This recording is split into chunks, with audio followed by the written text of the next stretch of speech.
Oh, c'est deuil.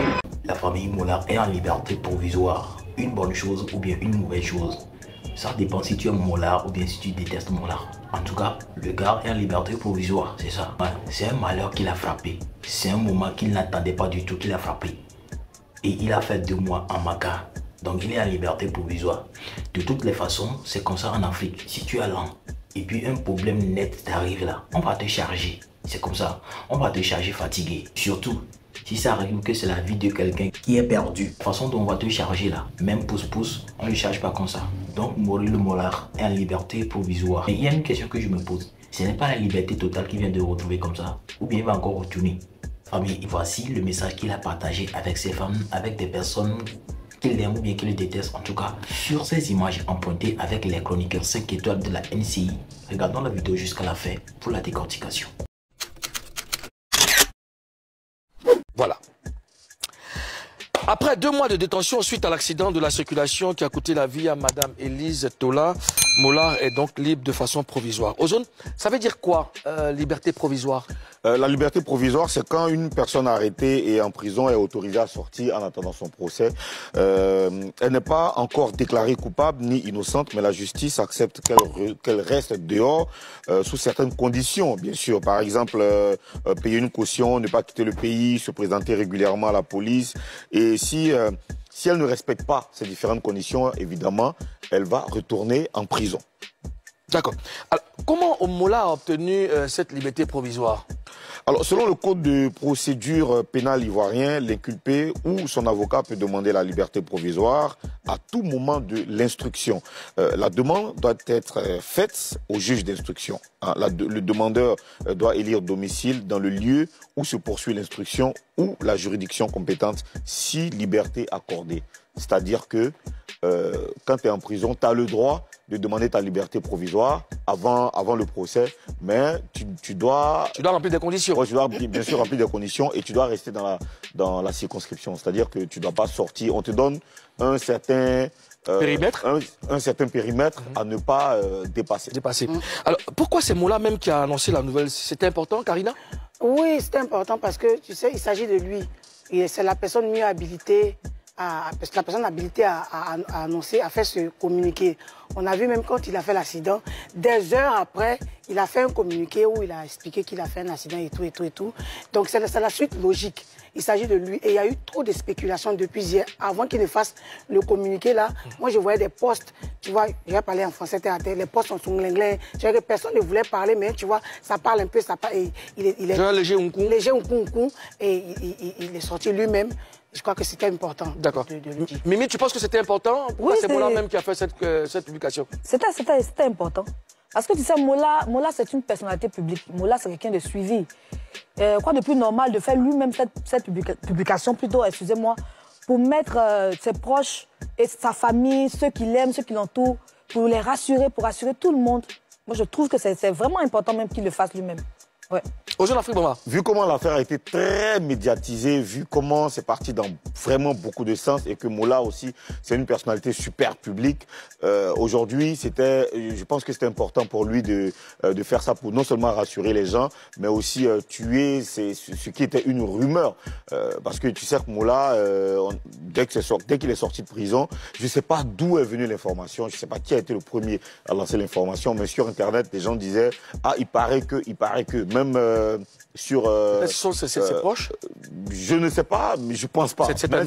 Puisque c'était en forme de rumeur. Donc, vraiment, c'était pas avec certitude. Sur Twitter, les gens publiaient. Tu sais que chacun, depuis cet incident, chacun a utilisé cela selon ses besoins. Je sais pas, politiques ou sociaux, je sais pas quoi. Donc ça partait dans tous les sens. C'était très important pour lui-même d'ailleurs, de faire cette publication qui a une forme de communiqué officiel. Une pensée pieuse et profonde pour Madame Tola. Alors, la première pensée de Mollard à sa sortie de prison est allée à l'endroit de dame Élise Tola, qui, je le rappelle, a trouvé la mort dans ce tragique accident. Comment vous analysez ça, Ozone Afrique Bamba? C'est très bien qu'il pense à elle, et je pense qu'il va penser à elle toute la vie. C'est un événement malheureux, douloureux, qui va entacher ses connexions avec certaines personnes même, tu vois. Donc, je pense que c'est légitime qu'il le fasse, qu'il pense à elle. Et c'est très bien. Mimi? Aujourd'hui, Mouloud, Madame Élise Tola, paix à son âme, sa famille, ses enfants, ses proches, aujourd'hui font partie de la vie de Moula. Qu'il le veuille ou non. Parle un peu plus fort. Que Moula le veuille ou pas, ces personnes-là font partie de sa vie. Et même s'il ne publie rien, c'est-à-dire que même s'il ne met pas en public les choses qui se passent, forcément en interne, il y aura des rencontres avec la famille. Donc cette famille-là fera partie désormais de sa vie. D'accord. Voilà. Ce que je remarque, c'est que Moula, aujourd'hui, c'est vrai qu'il y a eu un malheur, mais Moula a eu une famille. Une deuxième famille qui est la famille de Mme Élise Tola. Et c'est ce qu'Ozone a dit tout à l'heure, c'est un décès. C'est un événement marquant. Donc ça fait partie de l'histoire de Moula. Je crois qu'à chaque fois qu'il voudra faire quelque chose, il va forcément penser à Élise. Justement, il le dit lui-même dans son communiqué. Et voilà, ça fait partie de son histoire. Cette tragédie, il ne peut pas s'en défaire. Il ne peut pas s'en défaire. Donc, elle est dans son esprit. Je crois que désormais, ils forment un. La famille de Dame Tola et la famille de Moula. Et c'est naturel. C'est naturel. Il y a eu un accident, il y a eu une tragédie. Et quand il sort de prison, normalement, c'est tellement correct. La pensée doit aller directement à l'endroit de cette dame parce que bon ben c'est ce qui est correct. C'est ce qui est correct. Il ne peut pas penser à autre chose qu'à la dame. Si on se situe dans un contexte africain, en Afrique, c'est des choses qui sont déjà arrivées. Il y a eu des accidents dans les villages, dans les plantations. Le bœuf d'un tel a tué. Le bœuf d'un tel a tué un membre d'une telle famille. Il y a des rituels qui se font selon les différentes cultures, les différentes traditions. Et en général, quand ça se passe comme ça, les deux familles deviennent une même famille. Parce que c'est une histoire que Dieu permet pour lier les familles. C'est comme ça que dans certaines cultures, comme chez nous, je prends le cas de chez nous, au nord, c'est des choses qui... C'est un deuil pour tout le monde, c'est une situation que tout le monde partage. Les deux familles. D'accord. Alors, Moula dit, cette épreuve m'a fait prendre conscience de la chance que nous avons d'être en liberté. Ça veut dire quoi, selon vous, Mimi? Comme Moula le dit, c'est pas forcément... je comprends ça d'une autre façon. Souvent, on ne prend pas conscience de la chance qu'on a. Il y a des femmes qui peut-être cherchent des enfants qui n'arrivent pas à enfanter. Mais toi, Dieu t'a fait la grâce d'avoir des enfants. Et souvent, tu te plains pour si peu. Il y a des gens qui sont malades, qui n'arrivent pas à se lever. Et quand toi, tu as un petit souci là, tu te rends compte que certaines choses sont précieuses. Et souvent, il faut dire merci à Dieu pour ce qu'on a et se contenter de ce qu'on a. D'accord. Voilà. Oui, moi, je suis ainsi... un autre angle. Oui. Moula, en vrai, ce que Moula dit, c'est vrai, parce qu'il y a des gens qui n'ont pas la santé. Il y a des gens qui ont des moyens, qui sont malades, mais que l'argent n'arrive pas à soigner, malgré tout. Il y a des gens, par exemple, qui ont un bras. On sait tous que les deux bras se complètent. On a besoin des deux membres, on a besoin des pieds. Par contre, il y a des gens qui sont malades, qui n'arrivent plus à marcher pour aller travailler. Du coup, il n'y a pas d'entrée d'argent pour faire ce qu'il y a à faire. Tu vois que ça arrive dans SOS et tout ça. En fait, on ne prête pas attention à la chance qu'on a d'être en bonne santé, en liberté. Moula, c'est le grand Moula. C'est lui l'organisme Primude. C'est lui qui aidait les gens, qui faisait ça ici et là. Ils n'ont pas réglé son statut pour dire que, genre, comme c'est Moula, il va pas... Tu vois, il ne va pas payer ce qui s'est passé. Ils l'ont pris, ils l'ont mis en prison pour dire que quelque chose que tu es, la liberté est importante. Si tu n'as pas la liberté, tu ne peux rien faire. Regarde, ils ont commencé le premier temps. Moula n'est pas là. Qu'est-ce que les gens disent sur les réseaux sociaux?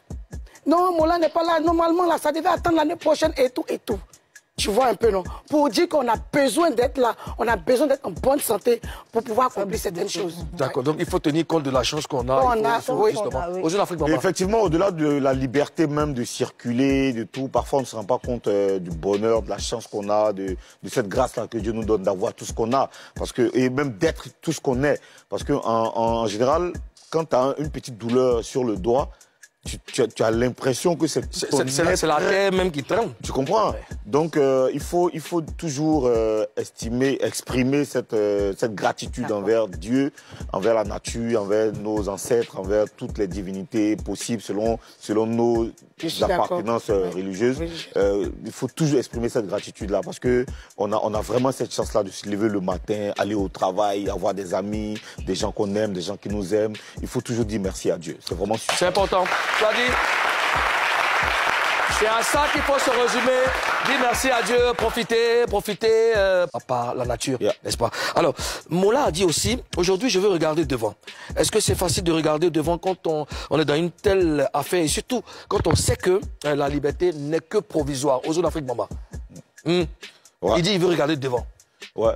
Est-ce que c'est facile? Non, c'est pas du tout facile. C'est un message qu'il envoie non seulement à ses amis, et puis c'est un message qu'il envoie aussi pour se reconforter lui-même et pour se donner beaucoup de force, parce qu'aujourd'hui, il ne pourra pas regarder devant sans jeter en... Parce qu'on ne sait pas ce qu'il vit quand il est seul. En fait, c'est ça le problème. Parce que c'est une personne qui est décédée. On ne sait pas ce qu'il vit quand il est seul. C'est pas du tout... Donc psychologiquement, il peut avoir un problème. Voilà, il faut qu'il soit fort pour lui-même, ses enfants, sa famille et pour la famille d'Élise Tola. D'accord. Sarina, il veut regarder devant désormais. Mola, en dépit de tout ce qui s'est passé, Mola, c'est un acteur culturel. Il fait partie du show. Parle un peu plus fort. C'est un acteur, il y a un peu la... Qu'est-ce que tu as? Je suis un peu fatiguée, t'inquiète pas, je chante et je fais tout ce D'accord, vas-y. Donc, je disais que Mola, c'est un acteur culturel. Mola, c'est une personne qui est importante pour la Côte d'Ivoire quand même. Il est dans beaucoup de choses. Mola, on va voir, Mola est sorti de la prison. On va voir Mola faire son prélude. On va voir Mola peut-être sortir des sons. On va voir Mola. Il ne faudrait pas qu'on pense que c'est parce qu'il a oublié ce qui s'est passé. Il ne faudrait pas qu'on pense que c'est parce qu'il est en train de minimiser la disparition de Mme Élise Tola qu'il avance. En même temps qu'il avance, il se donne le courage, il a forcément une pensée pour elle. Elle fait partie de son histoire, comme j'ai dit, elle fait partie de sa vie. Donc Mola a besoin, les gens, sa famille a besoin de lui, les gens ont besoin de lui. Le prélude, tu as vu que dans le prélude, il y a Papitou qui a dit, mais aujourd'hui, pour la première fois où je suis nominée, Mola n'est pas là. Tu vois, ça montre que tout le monde a besoin de Mola en dépit de tout ce qui s'est passé. Donc il est obligé d'être fort. D'accord. En liberté provisoire, Mola veut désormais continuer à travailler pour la jeunesse, la culture et la paix, la cohésion sociale en Côte d'Ivoire. Nous voulons nous joindre à lui et avoir une pensée pour Madame Élise Tola et toute sa famille. La famille, j'espère que vous avez suivi la vidéo. Voilà les explications de la liberté provisoire. Tous on est là. S'il va encore retourner ou bien c'est sa liberté totale qu'il vient de retrouver comme ça, nous, on remercie Dieu pour sa vie. S'il a déjà purgé ses peines, là, merci Dieu. Mais si ce n'est pas le cas, beaucoup de courage à lui, beaucoup de force à lui. Que le bon Dieu veille sur lui. La famille, laissez vos avis dans le commentaire car nous sommes arrivés à la fin de cette vidéo. Prenez soin de vous, que le bon Dieu nous protège. On est ensemble.